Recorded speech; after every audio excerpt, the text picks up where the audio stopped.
So thank you everyone for attending, and now let's begin. I'll go. Thank you so much for that introduction. Good evening, everyone. Thank you so much for coming to my session today. It is so wonderful to see you all here, and as you might already know, my session is tailored for high school students. Today, the umbrella topic is perspective. Now, what does this mean, Val? Well, throughout high school and life, we gain different perspectives, both through our own experiences and the stories of others.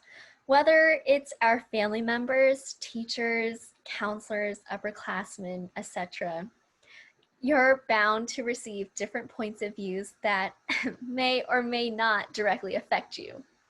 So with that, my name is Valerie Lamb, a Milpitas High School alumna and an incoming first-year business management major at the University of San Francisco. Now, USF is a little funny. It's a Bachelor's of Science in Business Administration with a concentration in management. I'm here today to share my high school experience, but the intent is not for you to just listen to what I have to say because my journey is likely irrelevant to your life. And my hope is that by the end of this, you're able to shift or solidify your outlook on high school and really take charge of your narrative. This hour has been crafted to be a space for you to reflect and learn a little bit more about yourself. Your journey is not for others to define.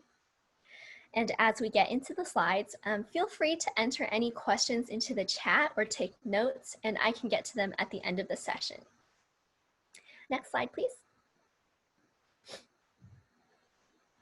So high school, from my point of view, encompassed perfection, ownership, and vulnerability. So let's first touch on perfection.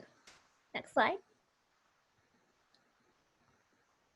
I've always been a perfectionist, and while this often leads to quality work, it's something I've worked hard to let go of control of. This brings me to the topic of ambition and high expectations. Some context, I have parents that are super understanding and they're pretty laid back. They let me take on activities that I want, they support me in my ambitions I want to pursue, and most importantly, they let me fail. They allow me to face the consequences of my shortcomings. And I'm grateful for that because it allows me to grow for myself. But just because they never vocalized high expectations, I always took it upon myself to be my harshest critic. And I enforced high standards for myself to reach. So these metrics you see here are by no means the most impressive. They're not too bad. My GPA and course history might suggest that I studied hard and I somehow balanced that on top of all these other activities, but in reality, the numbers don't tell that I'm not the most studious student. I love to spend time with others. I loved spending hours working away at projects or planning events.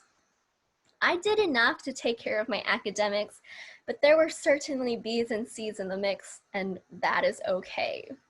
For my SAT, I only did 2 practice tests and little to no studying, but I was okay with accepting the consequences of that, if it mattered at all in the end.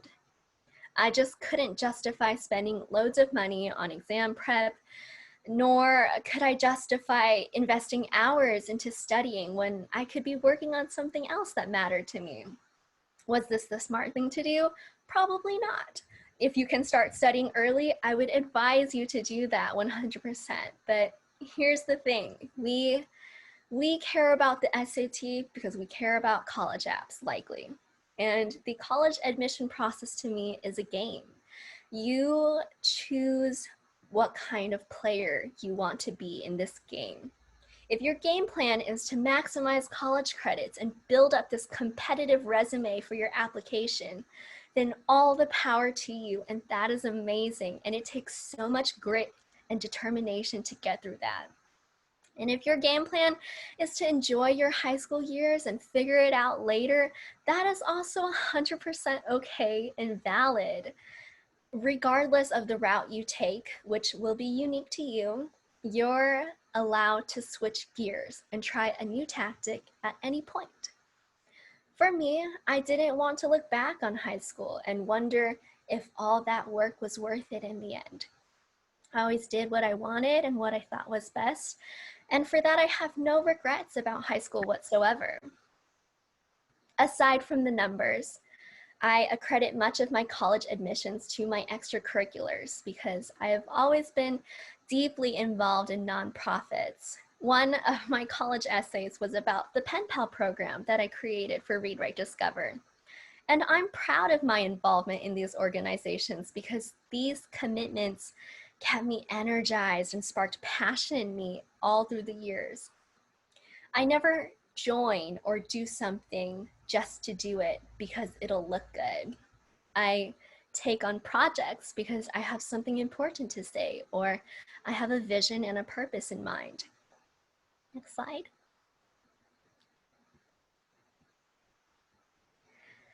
And with all that background metric context you have, let's get into the college admissions now that you know a little bit more about who I was as a student.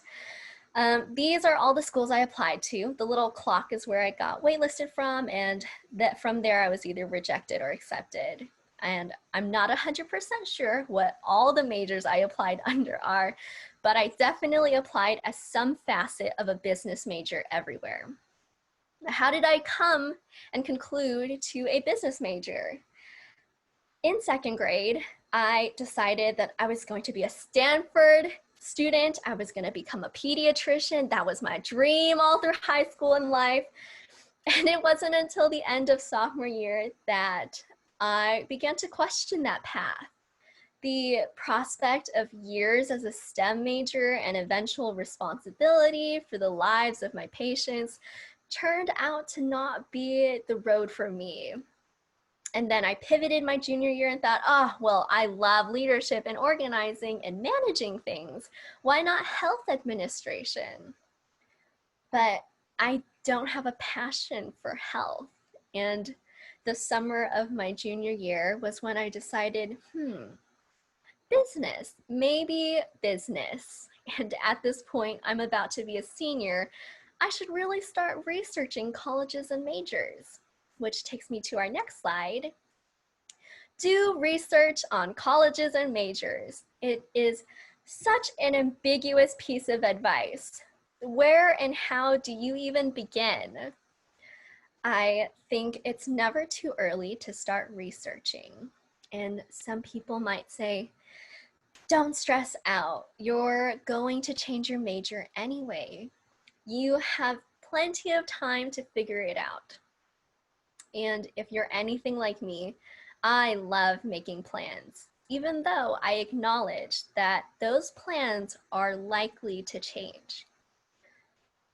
Planning gives me a security knowing that I've put in the time and I've thought into this deeply. And if all else fails, it's okay. I at least tried. And by all means, if you choose to go with the flow and figure it out as you go, I love that for you. And you keep doing that if that feels right and good to you. So here's my tips on how to conduct research because I was stuck for a very long time until I finally found the key in. And these were the 3 pillars in my experience. To begin, you might want to discover your interests by either taking career or personality quizzes. And this also might come up as you gain experience in high school, which is why I highly encourage you allow yourself to explore different interests and topics, clubs, organizations, college classes. It's okay if you fail or if you make mistakes along the way. It's high school. You're allowed to do that. And if you don't like something, you can always back out of it and try something new. You might even discover or rekindle talents. You might realize, oh, I'm actually really passionate about this topic. And hopefully this leads you into a career or a set of careers that you're interested in. Another thing to note is that we grow up with a very small set of careers. We hear, oh, you can be a teacher, you can be a dentist, you can be a doctor, you can be an engineer, but there are so many other small jobs out there that play a big part in our society as a whole, and it just takes a little bit of digging and experience to eventually get there. And with that in mind, I don't 100% know what career I want to go into. I'm choosing business management as a launching pad, but I'm sure that there's going to be some unknown career path that I come across, and it'll strike me and I'll know it's it. So it's okay not to know the name of the career that you want to go into, and it's okay to change it. And then, or maybe you didn't want to start with careers and you choose to start with the majors, you can dive into the world of the many, many majors offered in college. What helped me was logging into my UC portal and entering some schools that I'm interested in. And what you do on the UC portal is for each school, you select the major that you want to take. And I use this major list to my advantage. I looked at all the majors that every single school offered, and I wrote down every single major that looked remotely interesting to me at all. These became the keys to the kingdom, the key words to search. You can also find these lists of majors and minors typically on school websites or college fairs when they hand out brochures. But I personally really struggled to find these lists. I don't know why, it was so hard for me. But anywho, I entered each major followed by the school, and I found pages that described each major, and it was this aha moment for me. Some schools even mention what you can do with that major, what are potential classes you have to take, some sample four-year plans, and so much more. And this is how I discovered that a focus in management is what I'd love to pursue because it involves organizational leadership, larger picture planning, working with other people. But maybe you don't have a specific major or career goal in mind, or you do, and now you're moving on to the college search. You can learn a lot about colleges by looking at YouTube experience videos to gauge what life on campus is like, read college review forums, get in touch with admission counselors or alumni or current students, either already through your network, or you can be bold, be brave, and search them up on LinkedIn, shoot them a message and ask, hey, do you have 10 to 15 minutes to tell me about your experience? Or you can ask, can you share about your career pathway with me? And if possible, if available, I 100% encourage that you attend information sessions and college fairs, whatever is available to you, make use of those resources. And you should go into these sessions with an open mind.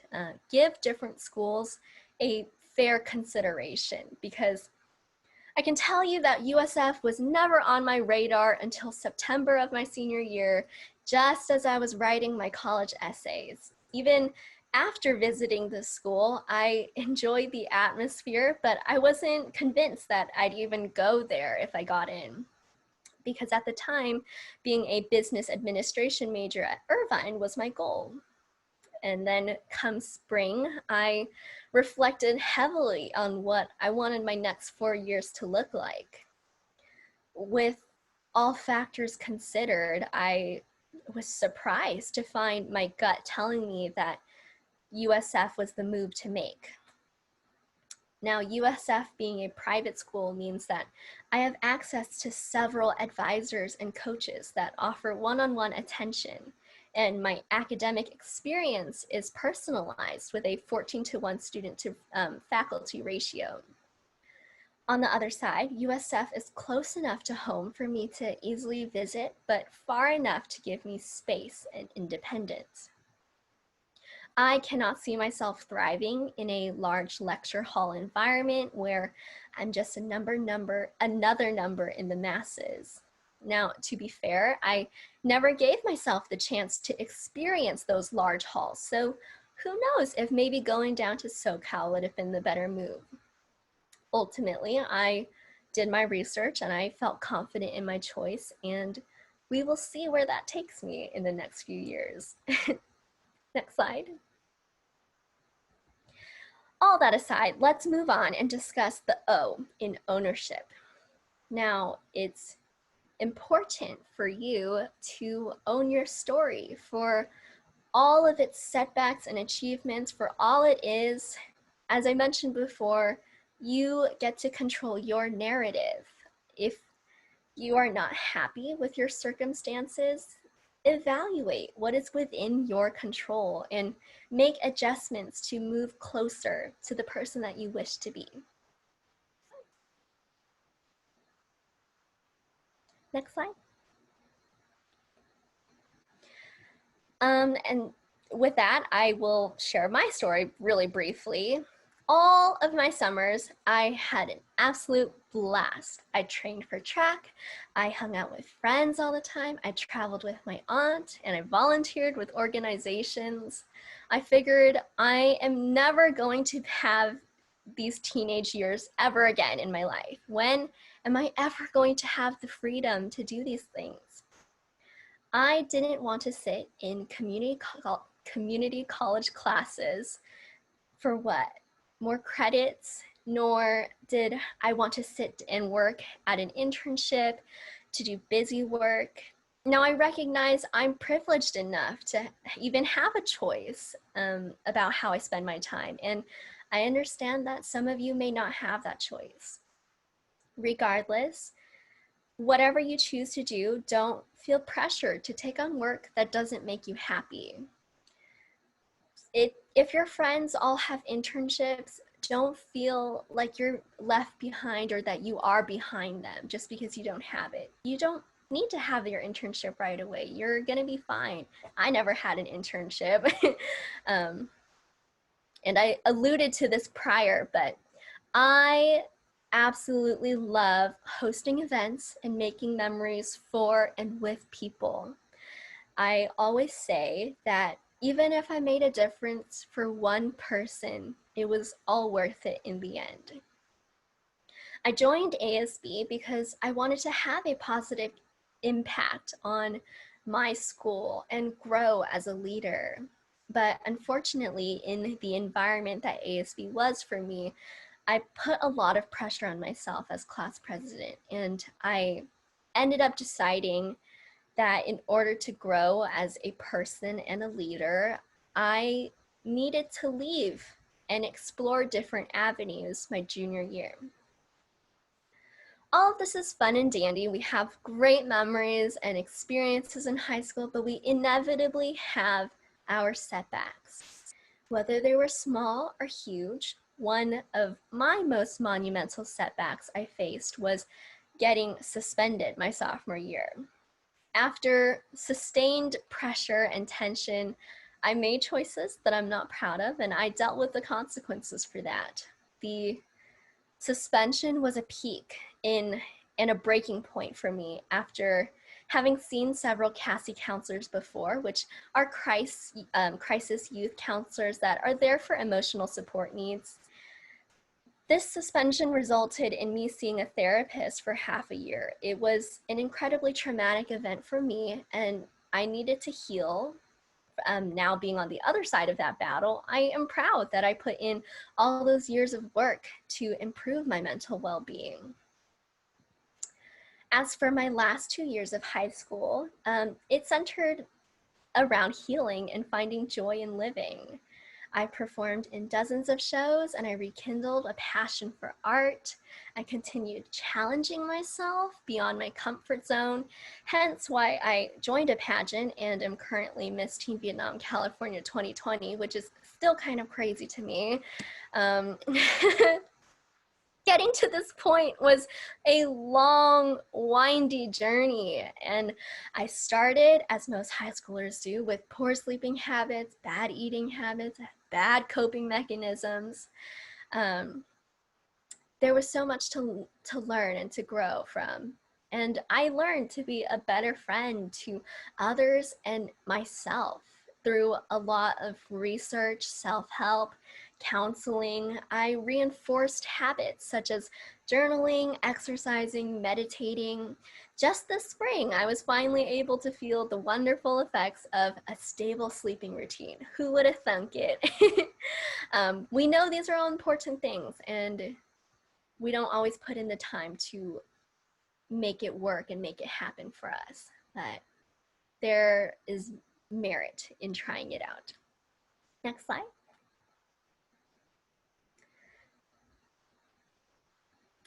Enough with my little blurb of a story. I want to leave you all with a few final pieces of advice, starting with no regrets. Live with no regrets. Kind of intuitive, but what I mean by this is to make choices that you feel are best for you. Whether you feel this is the best choice for your present, your future, or both self, your choices should make you feel really good and certain that this is what you want, that this is the move for you. Even if you are doing this for somebody else, think about it in the future when you're looking back and say, am I happy that I did that? Because sometimes you do things for other people that are selfless to you and that don't really benefit you, but that meant something to you and that was important to who you cared about. And so that was totally okay. But if you're sitting thinking, I don't know if I'm going to be okay with this. I don't know if I'm okay with this right now. This is taxing me. This is weighing on my heart and my soul. Then evaluate that. And that leads me into the next one, which is it's okay to say no. This is something we all learn through life, and I'm always working to be better at this. But saying no is okay, because when you say no, you value your time and your energy, and your yeses become much more meaningful. Being somebody who is definitely your yes girl, I will do anything that you ask me. I'm right there for you. It's tough to say no, but it feels good when we can say no and redirect it. Your no doesn't have to be an outright rejection. It can be a, actually, I can't do that right now, but there's somebody else who I think would be great for this, or this person can help you much more than I can. Other ways to think about that. And the next note, which is mindfulness.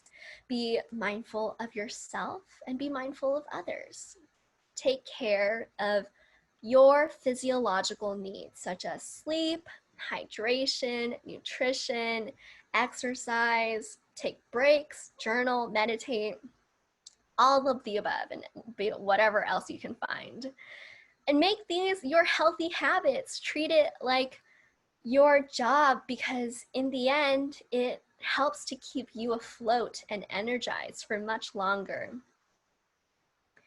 Most of the time, our mental health breakdowns stem from a physiological need that we are not taking care of.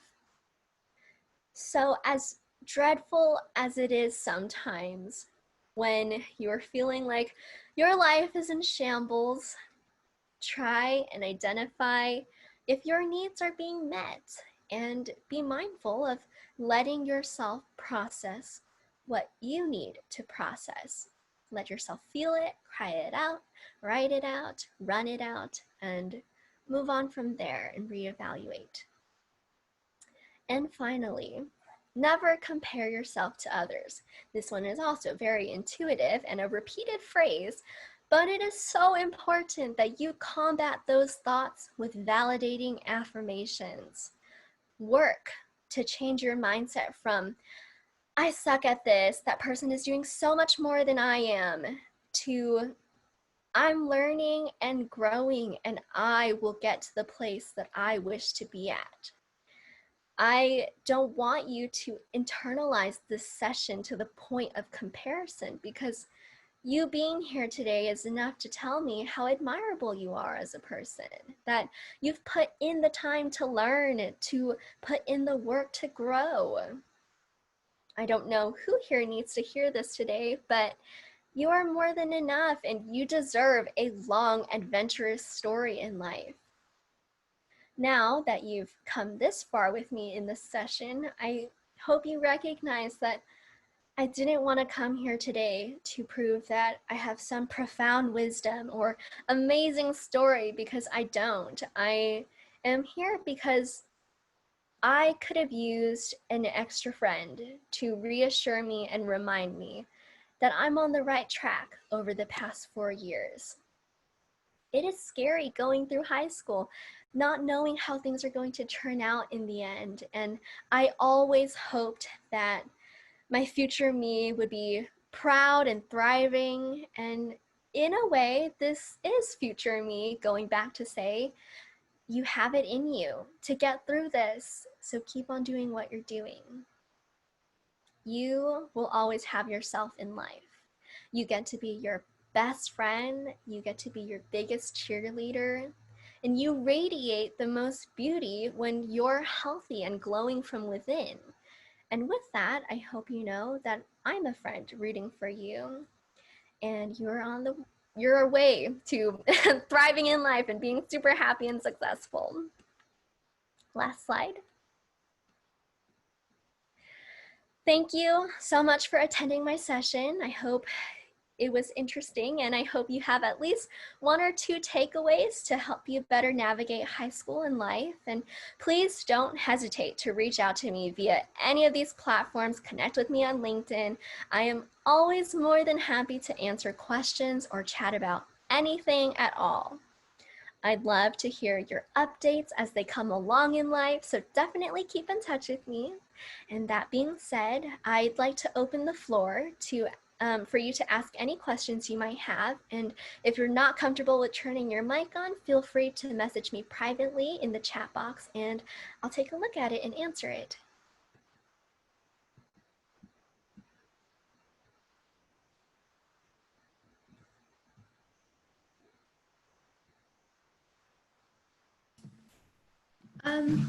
Thank you so much for your presentation. That was a really amazing presentation and speech. We really appreciate it. So like Valerie said, if you guys have questions, you can either unmute yourselves or you can type it in the chat box. So if people are still typing, we had a couple questions from the Google form.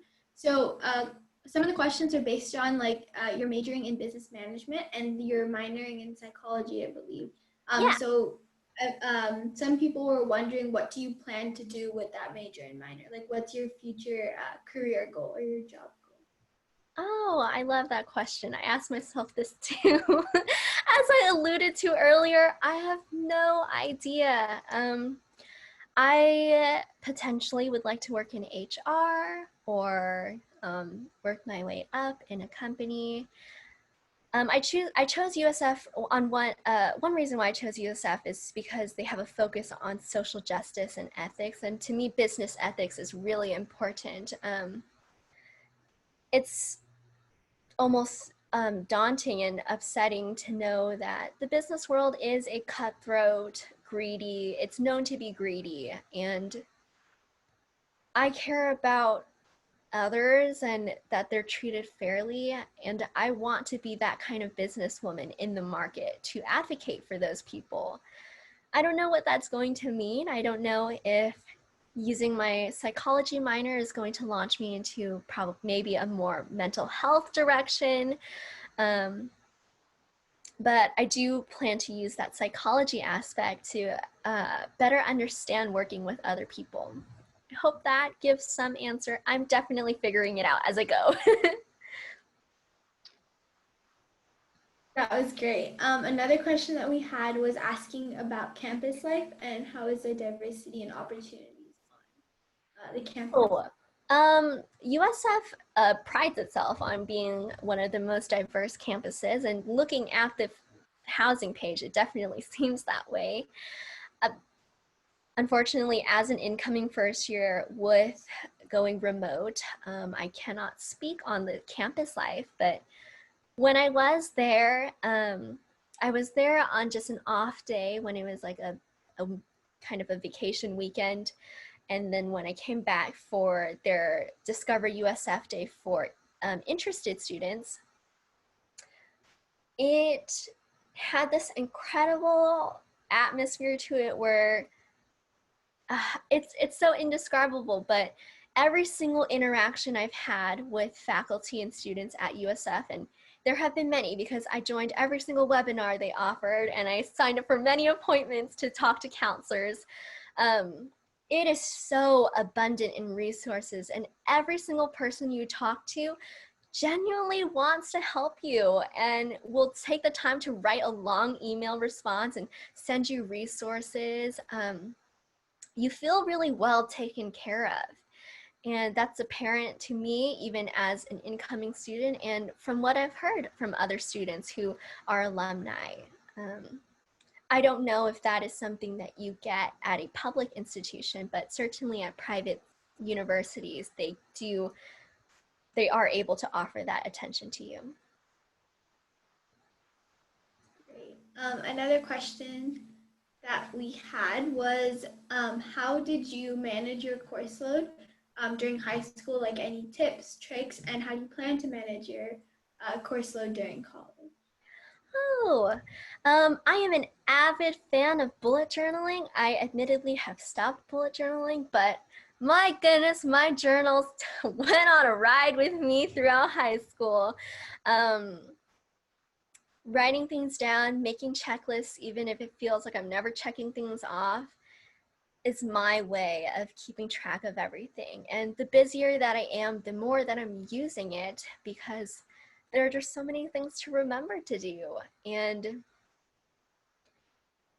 I also found interestingly that when I was at my busiest, I was the most externally put together. Maybe not the most internally, but externally, I was doing everything that I could to keep my grades up. I was going to the community college across my campus to study after school, to do work. I was just from there after school to the late evening hours, just kind of grinding away, working at things. I almost never did homework at home because it's just hard to stay in that motivated mindset for me when I'm at home. And some people have that workspace, and that is amazing. I'm so envious of that. But I always had to find a space somewhere else, whether that was trying to find a study session with a friend at the library, going to the community college, which I was at very much almost every single day, or doing homework in class. Oftentimes I was getting homework done in class. I tried to stay on task if I could, and that for the most part got work done. Now, I will be honest, I did a lot of things last minute, okay? Don't think that I was this perfect student who got everything done ahead of time. I used my little bullet journal and got it done. No, no, no. A lot of things were done very close to the wire. I procrastinated on a lot of things, just like many of us do. We are human, and that is okay. You do what you gotta do to get through it until tomorrow. So yeah. That's really great. I think there's a question. Yeah, Ivy just asked a question. How do you handle studying / homework with the extracurricular activities? I think the extracurricular activities to me were always my fun rewards. And in order to continue doing that, I knew that my work had to be done. Otherwise, I did prioritize my extracurriculars, but it didn't make sense to say, oh, you can spend your time doing this, but there are other things that are lacking. And I guess that is what kept me motivated and fueled me. At times, it was really stressful, as I'm sure we have all experienced, trying to balance it. There were times where just things were not getting done on time. I was asking for extensions. I was breaking down. I was a mess. And it had to happen in order for me to realize I'm doing too much. So I don't know if I can say that I handled that massive load well, but it made me realize things that I need to take away that are too much on my plate. Whether it was dropping an advanced course, an honors course that was just too much, or letting go of an organization that was just kind of no longer serving me and I didn't feel like I was serving them anymore. I hope that kind of touches on it. I feel like I kind of went around in a circle, but feel free to go into more specifics with that with me if you have any questions. Were there other questions on the form? Yeah, so another one of the questions was, why did you choose to have both a major and a minor? Oh, I initially wanted to double major because I wasn't sure if I wanted to do something with a psychology degree later down in life, because I am passionate about mental health and what that has imprinted on my story and how that affects almost everybody else's journey as an adolescent. It happens. Um, but I'm looking at the USF credits, because even though I'm a business management major, they treat it like a business administration degree, and hence we take courses in all the realms of business. It ends up being a 70 credit major, and it's double all other majors at the university, excluding nursing, which is just as much. So with that, I realized, okay, double major is not going to do it. How about a minor? And I only pushed for a minor because, again, I really care about psychology. I'm interested in it. I would not be doing it if I wasn't interested in it. Like I mentioned, I don't do things just because it looks good on paper. That's going to help in the long run. And for a minor in psychology at USF, I only need to take 4 classes because I already took AP Psych, and only 4 classes for a minor. Why not? You can easily add that on. So yeah, that's why I chose that. I did want to be a Spanish minor, but Spanish minor takes so much credit. Like, you need to take a lot of classes, and it just does not work with a business degree. Yeah. Do you have any advice on how to get involved in extracurriculars during quarantine? Oh my goodness, this is such an interesting question. I definitely think there are so many opportunities. Admittedly, it is sometimes hard to find it if you're not already in it. I can tell you that there are a lot of organizations, such as this one, that are posting several opportunities for you to volunteer, to get involved.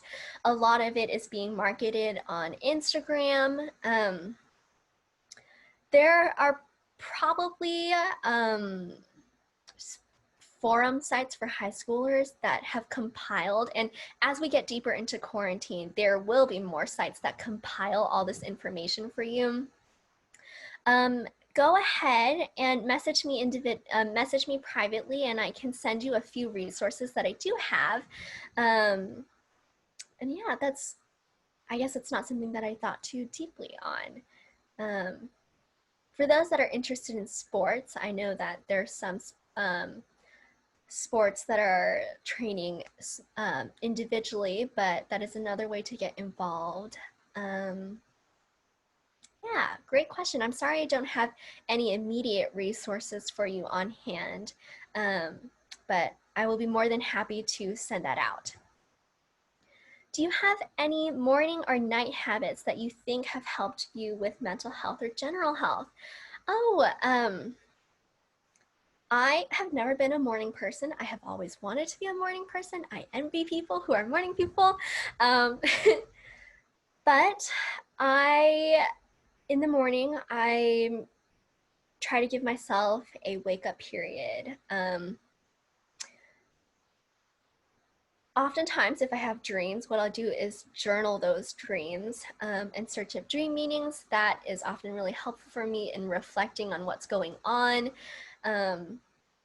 I am a firm believer that my dreams usually have meaning in my life. I don't think that they're like premonitions or like spiritual awakenings to me, but a lot of times they do reveal what I don't recognize already in my waking life. So I think that's one morning habit. I also water my plants now, so I try to do that as a morning habit. As for nighttime habit, setting a routine has been really important. I used to not really like washing my face, and like, or if I wear makeup, I don't really like the washing off process, but sometimes I'll put on makeup just so that I have to wash it off, because there's something very therapeutic about cleansing and taking the time to do it and enjoying it. I try to make a habit of writing in my journal at night before I go to bed. I'll set the lights off about an hour or two as I'm getting ready for bed, just so that there's dim lighting. I'm in that mood, and I don't do this as much as I would like to, but I do try to read before going to bed.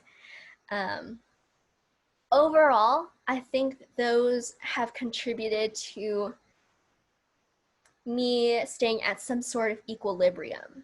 I can't say that it has boosted me, but even on the worst days, it is doing something. And obviously at times our coping mechanisms, they might not be doing it and we just sink and fall into a rut. But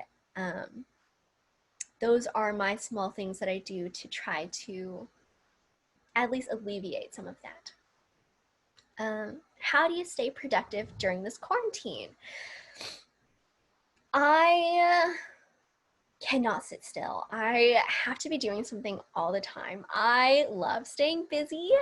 At the beginning in March and April, staying productive was a struggle with school. And now that we're in summer, it's easy to say, oh, I've just been signing up for things. I have a schedule. It keeps things interesting. Like every day is different for me. I don't have any single same day where I ever have a thought that I'm bored. I'm always, oh, I can do something else. I can do this. And there are those lows where you just, I don't want to do anything at all. I'm just gonna let it be. We're not gonna focus on that. That's a tomorrow problem. Tomorrow becomes like a week later problem. I think to get out of that, I let myself sit in that and take a break, and whatever my break looks like for me, even if it's just kind of going zombie mode on YouTube or actually doing something productive instead, like going outside, not meeting people, but socially distance. I have not been out very much. I miss going out, guys. I only went out once. But to put myself back in the position of being in school, because this is going to become relevant for us in the coming months, I had to make it as fun as possible. If it's not fun, you're not going to want to do it. For me, I love to record and then like delete it. I don't know. That's one thing that I do. I like to film time lapses and just kind of keep them as a keepsake.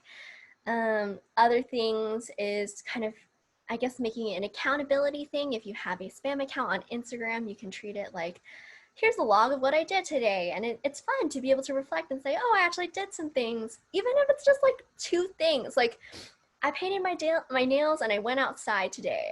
I'm proud of myself. And it's those small things that'll build up.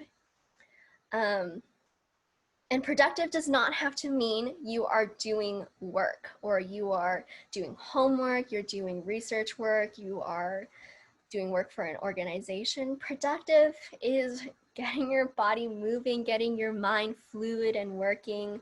So don't put too much pressure on yourself to get that. Any other questions? There was one last question on the form, and it was asking, what do you like about business management? Why did you choose business management? And again, why psych as a minor? So I think you covered some of these things. Oh, again, not having taken any courses in it, I can't 100% say why I like it. But I did speak with the business management professor who kind of oversees the thing, and she mentioned a lot about like group dynamics, organizational management. I enjoy leading those group settings and being in those group dynamics. I love the higher organizational work that encompass a whole program, company, organization. As much as I love doing the small things like making a presentation, doing the busy work, making a website, whatever it is, I find a lot of joy in the planning process and checking in on people, the mentorship of things. And I think that is something that falls within the realm of management. And in addition, management and psychology go very hand in hand, as psychology touches on how psychology works in the workspace and how that influences workers, how you can use that to boost productivity and whatnot. And hopefully that in turn translates to caring for workers and their well-being and caring for the company's missions and values. Yeah. Any last questions in the chat as we wrap up? These are great questions. They got me thinking.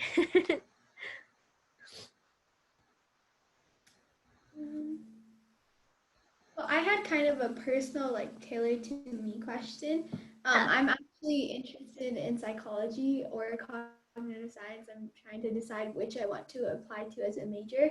And I've also been I don't know if you know what it is, but DECA, it's a business club. So I'm also very interested in a business, specifically business administration and management.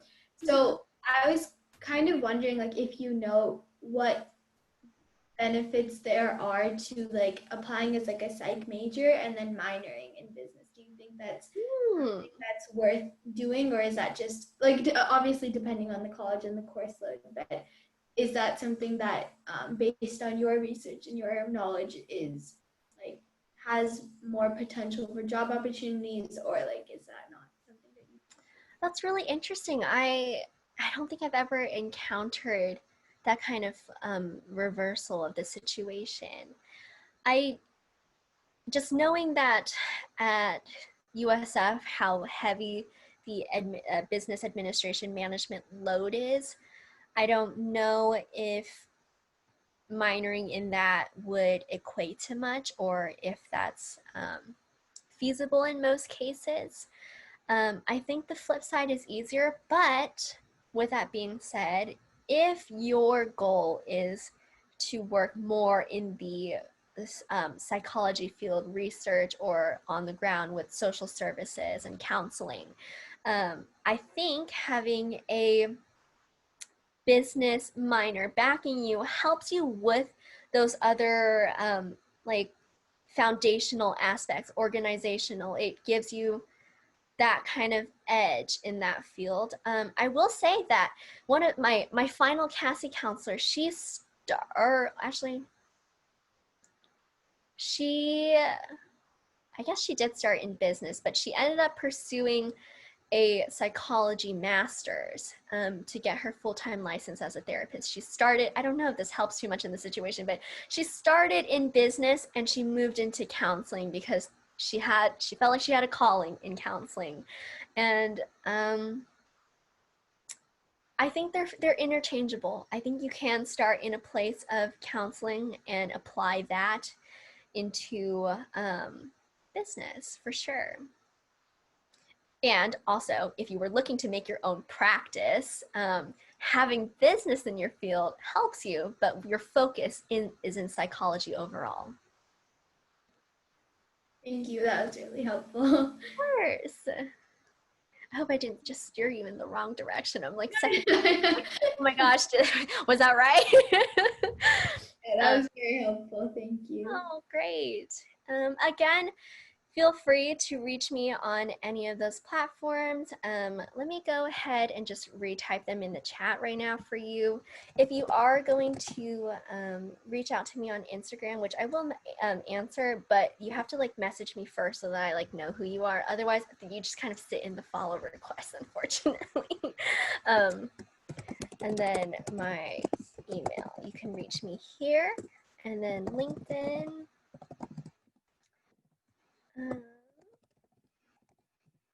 Okay, there you go.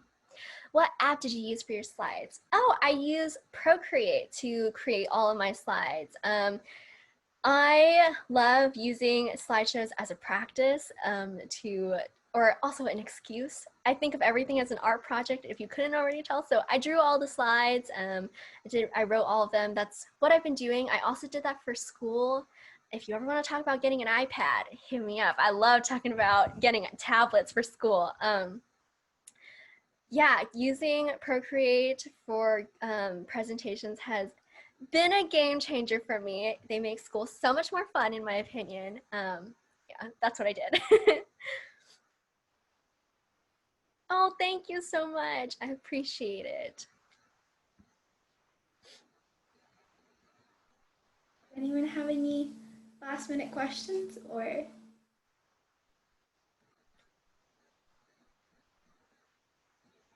Okay.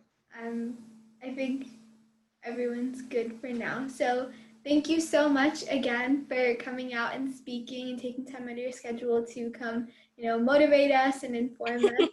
It was really, really inspiring to listen to you. And yeah, your slides were beautiful.